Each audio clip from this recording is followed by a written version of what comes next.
Well, it's filling up. Half the school will be in here. You'd better get dressed. Oh,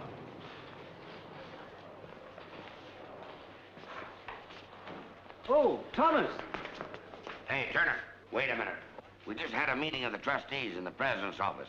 Michael Barnes is out, and you're on the way out. You're going to be asked to resign tonight. I'm sorry, Mr. Keller, but I'm taking my stand. There's just one thing you can do. Go out there and say you're sick. Say that you don't know anything about this Barnes editorial, that you think it's outrageous, that you're not going to read this Vanzetti thing, that you think that Barnes is getting exactly what he deserves. That's the only thing that'll save your neck. Mr. Turner wouldn't say that about Michael, Mr. Keller, and you shouldn't ask him to. Why, you fellows are attempting to defy the authority of the trustees. You say you're going to take a stand. All right, we've taken one. I wouldn't care if this letter were written by Alexander Hamilton. Neither would I. The principle's exactly the same. Have you read the letter? I don't read such things. You don't even know what you're objecting to. All right, you say the principle is exactly the same. Why don't you read something else? Why don't you read something by President Cartwright? There's some good stuff in his book. Cartwright can't write as well as Vanzetti. Oh, that's a terrible thing to say. You'll get in trouble saying things like that. Very likely. Listen, Turner, get this straight.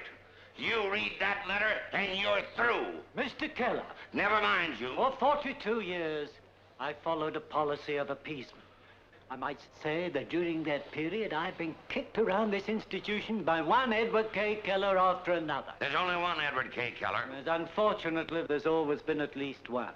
But there's an increasing element on the faculty which resents your attitude towards any teacher who dares to raise his voice or so much as clear his throat. And I warn you, if you persist in this persecution of Thomas Turner, you'll have a fight on your hands, my friend. Do you think the trustees are afraid of a few discontented bookworms who work for $2,500 a year? These men are not malcontents.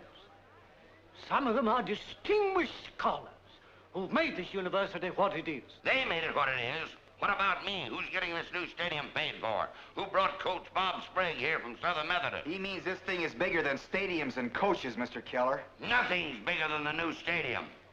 That's idiotic. Wally, what are you talking about? Well, if you knew where Michael went with Hot Garter Saturday night, she's spelling it.